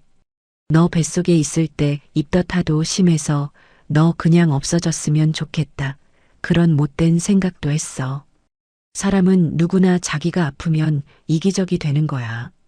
너가 살고 싶어서 그랬던 거 어미는 다 이해해. 그러니 죄책감 갖지 마.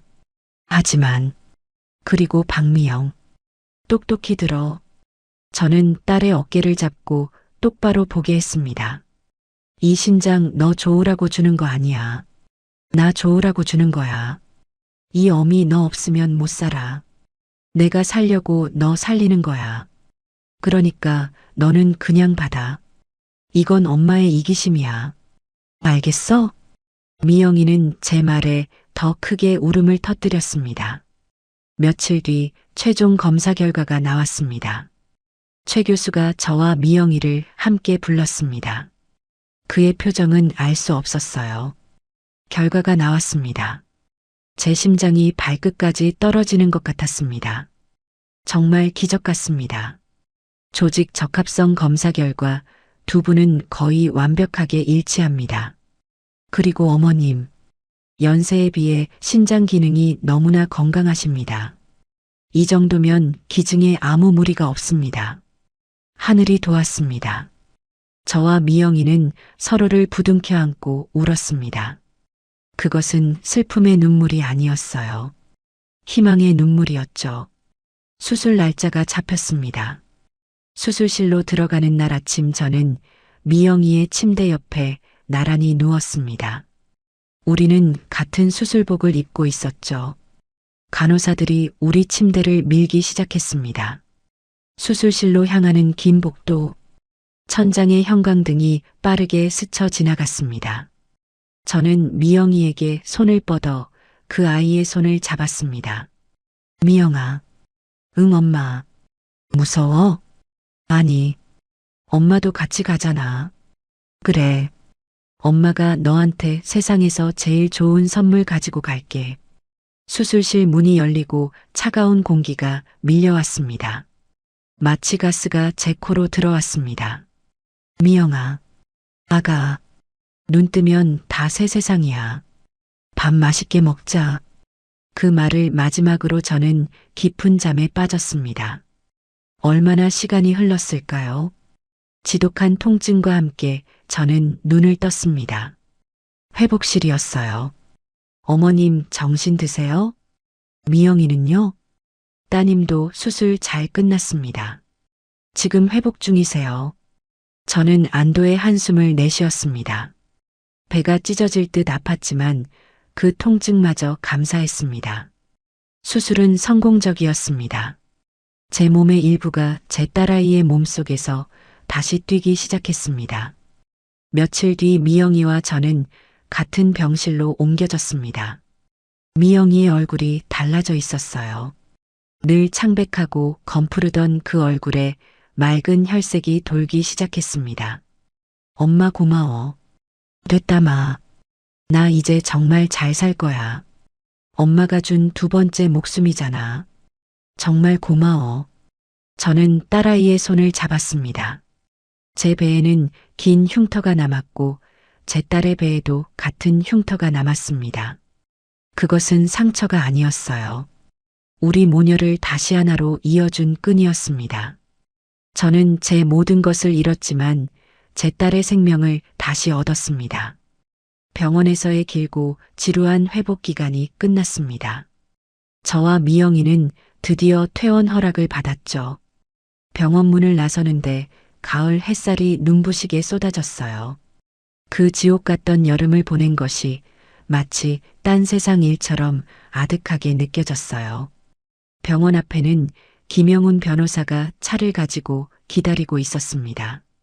여사님, 미영 씨, 축하드립니다. 이제 정말 새 출발이십니다. 변호사님, 그동안 정말 고생 많으셨어요. 제가 한 일이 뭐가 있습니까? 두 분이 다 해내신 거죠. 김 변호사는 웃으며 차 문을 열어주었습니다. 이제 어디로 가면 됩니까? 제가 묻자 미영이가 저를 쳐다봤습니다. 우리에게는 이제 돌아갈 집이 없었으니까요. 제 남편과 살던 그 집은 이미 팔려서 미영이의 치료비와 수술비로 다 들어갔습니다. 변호사님, 혹시 남은 돈이 있긴 합니까? 물론입니다, 여사님. 김 변호사는 운전을 하며 말했습니다. 그 집 한 돈 그리고 여사님 예금 전부 합쳐서 신탁을 만들었죠. 지난 몇 달간 병원비로 정말 어마어마한 돈이 나갔습니다. VIP 병실 이용료부터 수술비 약값까지요. 하지만 다행히 여사님 재산이 생각보다 많았습니다. 모든 병원비를 정산하고도 돈이 꽤 남았습니다. 그 돈은 여전히 박미영 의료지원 신탁에 묶여 있습니다. 그 돈으로 미영 씨가 평생 먹어야 할 면역 억제제 약값과 정기 검진 비용을 충당할 겁니다. 그리고 남은 돈의 일부로 거처를 마련했습니다. 김 변호사가 말했습니다. 미영 씨의 주거 안정도 의료 지원의 일부로 보아야 한다는 법원의 허가를 받았습니다. 환자의 회복에는 깨끗하고 안정된 집이 필수적이니까요. 차는 서울 외곽의 한적한 동네로 접어들었습니다. 햇볕이 잘 드는 작은 빌라 앞에 차가 멈췄죠. 여기입니다. 1층이었습니다. 병원을 자주 다녀야 하는 우리를 위한 배려였죠. 집은 작았습니다. 방 2개 작은 거실 그리고 깨끗한 부엌. 예전에 우리가 살던 그 넓은 집에 비하면 초라했지만 제 눈에는 이 세상 어떤 궁전보다 따뜻하고 아늑해 보였습니다. 엄마, 미영이가 거실 창문을 열었습니다. 창밖으로 작은 화단이 보였어요. 여기 너무 좋다. 햇빛이 잘 들어와. 그래, 여기서 우리 다시 시작하자. 우리의 두 번째 인생은 그렇게 시작되었습니다. 모든 것이 새로웠죠. 특히 먹는 것이 중요했습니다. 이식 환자는 면역력이 약해서 아무거나 먹을 수 없었어요. 그리고 저염식, 신장에 무리가 가지 않도록 아주 싱겁게 먹어야 했습니다. 저는 매일 아침 시장에 가서 가장 신선한 채소를 사왔습니다. 그리고 미영이와 함께 요리를 했죠. 엄마, 이건 좀 짠 것 같아요. 미영이가 국 맛을 보더니 말했습니다. 뭐가 짜? 이 정도는 먹어야 사람이 힘을 쓰지. 아니야. 의사 선생님이 싱겁게 먹으라고 했어. 물 더 부어야 해. 너는 이게 싱겁니까? 에이, 맛도 없는 거. 우리는 그렇게 티격태격했습니다. 하지만 그 모든 순간에 웃음이 묻어나왔습니다. 남편이 살아있을 때도 이렇게 딸과 마주 앉아 밥을 먹어본 적이 없었던 것 같아요. 우리는 잃어버렸던 시간을 다시 채워가고 있었습니다. 어머님, 제가 정말 큰 실수를 했습니다. 제정신이 아니었습니다. 어머님께서 지적하신 대로입니다. 누추한데처럼 문장이 끝났는데도 마침표 대신 쉼표를 찍는 병신 같은 짓을 했습니다. 그리고 복수를 다 했냐고요. 처럼 물음표를 써야 할 곳에 마침표를 찍는 말도 안 되는 실수를 반복했습니다. 어머님의 명확한 지시를 또 어기고 대본의 수준을 제가 다 망쳤습니다. 정말 죄송합니다. 지적하신 10장 후반부를 모든 쉼표와 마침표, 물음표를 바로잡아서 처음부터 다시 올리겠습니다. 1년이 지났습니다. 미영이는 몰라보게 건강해졌습니다. 창백하던 뺨에 드디어 붉은 혈색이 돌았죠. 매달 병원에 검진을 받으러 갔는데 의사 선생님이 매번 놀라셨습니다. 어머님 신장이 아주 제 기능을 잘하고 있습니다. 교과서적인 회복 속도네요. 미영 환자도 관리를 너무 잘해주셨네요. 미영이는 집에서 작은 일을 시작했습니다. 몸에 무리가 가지 않는 인터넷으로 꽃꽂이 강의를 하는 거였죠. 저는 그 작은 화단에 상추와 깻잎을 심었습니다. 우리 딸 약이 되는 채소 먹여야 하니까요. 그날 김영훈 변호사에게서 오랜만에 연락이 왔습니다. 모든 법적 절차가 완전히 마무리되었다고요. 마지막 서류 정리를 위해 우리 집에 들렀죠. 미영이는 그때 거실 창가에서 강의용 꽃을 다듬고 있었어요. 아이고 변호사님, 어서 오세요. 누추한데. 여사님 누추하다니요. 이렇게 볕이 잘 들고 따뜻한 집은 처음 봅니다.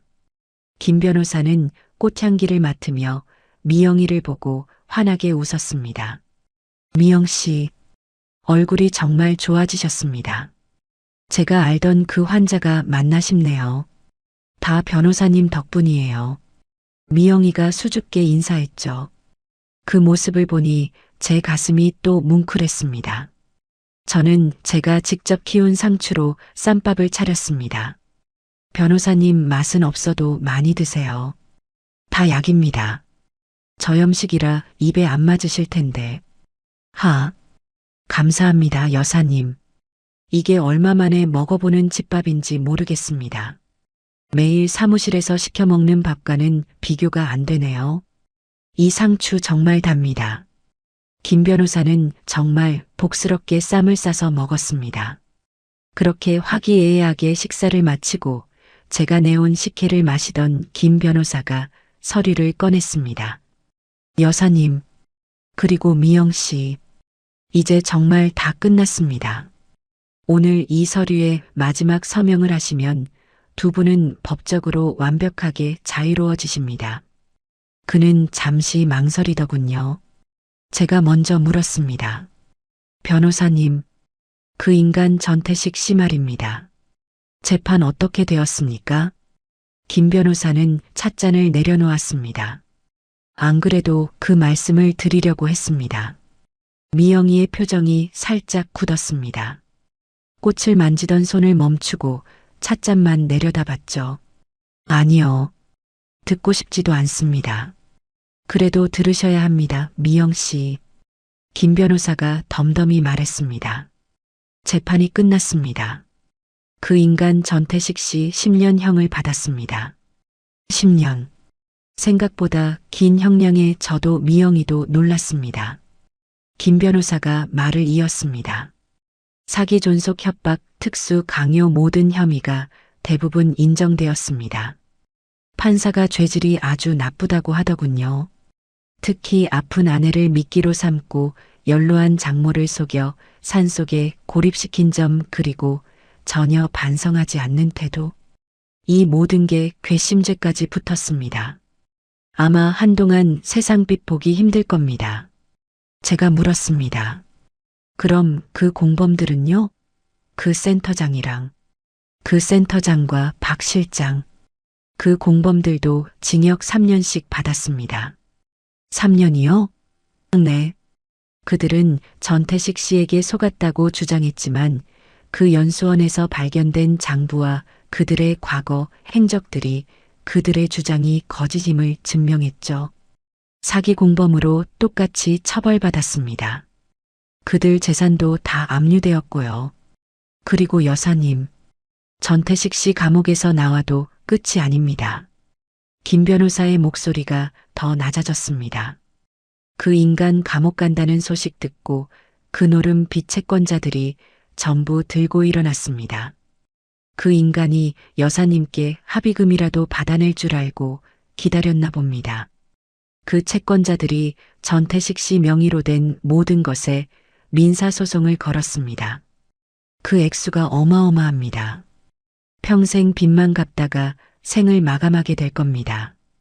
공식적으로 신용불량자가 되었고 앞으로 그 인간 이름으로는 휴대폰 하나 개통 못할 겁니다. 완벽한 빈털털이 그 이상이죠. 미영이는 아무 말 없이 찻잔만 만지작거렸습니다. 그 인간의 완벽한 몰락 소식에도 제 딸의 얼굴은 그저 슬퍼 보였습니다. 김 변호사가 돌아가고 집안에는 무거운 침묵이 내렸습니다. 미영이는 말없이 일어나 창가 화분에 물을 주기 시작했어요. 싸 마이너스 그 물줄기 소리만 방 안을 채웠죠. 저는 그 가느다란 뒷모습을 바라보다가 미영이 옆으로 갔습니다. 미영아. 응, 엄마. 아직도 그 인간 생각나? 미영이가 물뿌리개를 내려놓았습니다. 아니, 엄마. 미영이가 저를 돌아봤습니다. 눈에 눈물이 고여 있었어요. 그 인간 생각 안 나. 그냥 내가 너무 바보 같아서. 미영아. 내가 왜 그런 인간한테 속아서 엄마까지, 엄마 집까지, 엄마 목숨까지 그렇게 만들었나 싶어서. 미영이가 바닥에 주저앉아 울기 시작했습니다. 내가 그때 엄마 말만 들었어도, 내가 그 인간 욕심에 눈이 멀지만 않았어도, 엄마가 그 끔찍한 산골까지 끌려가고 수술대에 오르고, 나 때문에 다 나 때문에. 미영아. 저는 딸아이를 일으켜 제 무릎에 앉혔습니다. 다 큰 딸이지만 제게는 아직 아기였죠. 그 말하지 말랬지. 엄마, 내가 너무 싫어. 그 인간이 10년, 20년을 받든 그게 무슨 소용이야? 내 죄는 씻기지가 않아. 내가 엄마한테 지은 죄는. 저는 미영이의 머리를 쓸어주었습니다. 다 지난 일이야. 이제 잊어. 너는 피해자야. 그 인간이 너의 아픈 걸, 너의 살고 싶은 마음을 이용한 거야. 미영아, 살고 싶은 게 죄는 아니야. 알겠니? 그러니 이제 너 자신을 용서해. 이 어미는 너를 오래전에 다 용서했어. 너는 내 딸이잖아. 미영이는 제 품에 안겨 한참을 어린아이처럼 울었습니다. 그날 밤 미영이가 잠든 것을 보고 저는 거실로 나왔습니다. 창밖을 바라봤습니다. 저 멀리 아파트 불빛들이 보였죠. 사람들은 제게 물을지도 모릅니다. 복수를 다 했습니까? 그 인간을 차디찬 감옥에 보낸 것이 복수였습니까? 그 인간을 평생 빚더미에 앉은 알거지로 만든 것이 통쾌했습니까? 아니요. 저는 고개를 저었습니다. 김 변호사의 말을 들었을 때 제 속이 시원했던가요? 아니었습니다.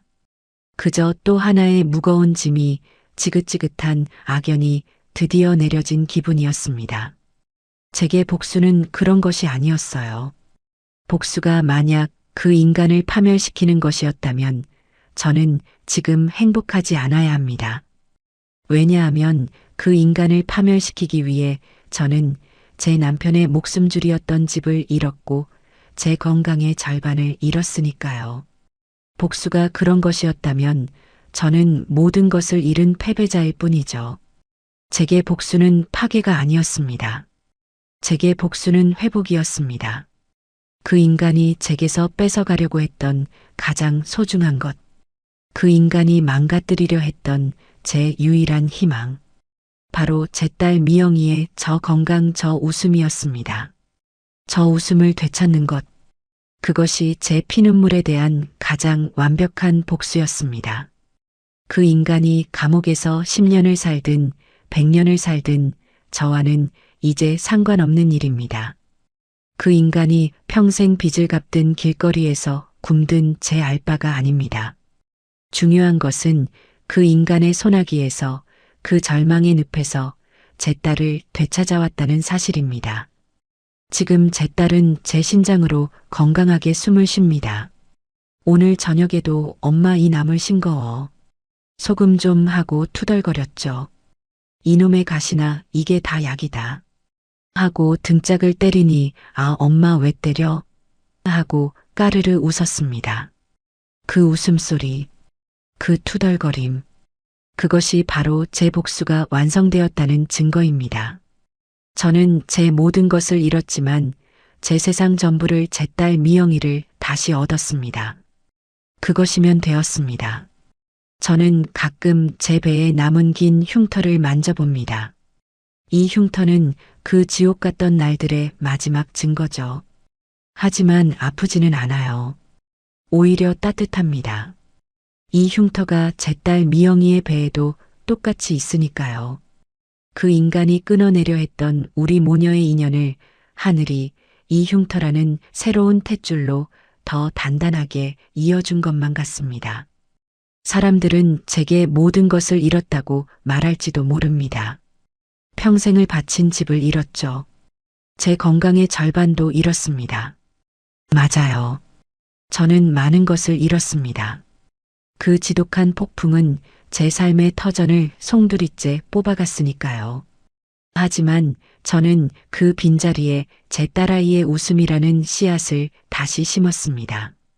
제 집을 판 돈은 제 딸의 피가 되어 돌고 제 몸의 일부는 제 딸의 몸 안에서 숨을 쉽니다. 저는 잃은 것이 아니라 가장 소중한 것을 지키기 위해 필요 없는 것들을 버린 것뿐입니다. 빈손이 되고 나니 비로소 제 딸의 손을 더 꽉 잡을 수 있게 되었습니다.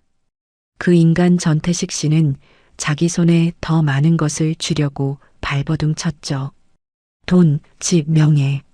하지만 움켜질수록 그 모든 것은 손가락 사이로 빠져나갔고 결국 그 손에는 차가운 쇠고랑만 남았습니다.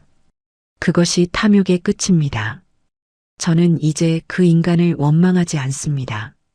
원망할 시간도 마음도 남아있지 않아요. 그저 제 옆에서 저염식 나무를 맛없다 투덜거리면서도 엄마 오늘 꽃이 참 예쁘게 폈어 하고 웃는 내 딸 미영이의 얼굴을 한 번이라도 더 바라볼 뿐입니다. 그 평범한 하루가 제게는 기적이고 제 복수의 완성입니다. 오늘 저의 이 긴 피눈물 났던 이야기를 끝까지 들어주셔서 정말 감사합니다. 여러분이 만약 저와 같은 상황이었다면 어떤 선택을 하셨을 것 같으신가요? 제가 제 모든 것을 버리고 딸아이를 택한 이 복수가 정말 잘한 일이 맞을까요? 살다 보면 내 목숨보다 더 소중한 것을 지켜야 할 때가 오는 것 같습니다. 여러분에게는 그런 존재가 있으신가요? 여러분이 생각하는 가족의 의미는 무엇인가요? 저와 제 딸 미영이가 앞으로 이 두 번째 인생을 더 굳건하고 행복하게 살아갈 수 있도록 여러분께서 따뜻한 응원의 한마디를 댓글로 남겨주시면 저희 모녀에게는 정말 큰 힘이 될 것 같습니다. 부디 많이 응원해 주십시오. 정말 고맙습니다.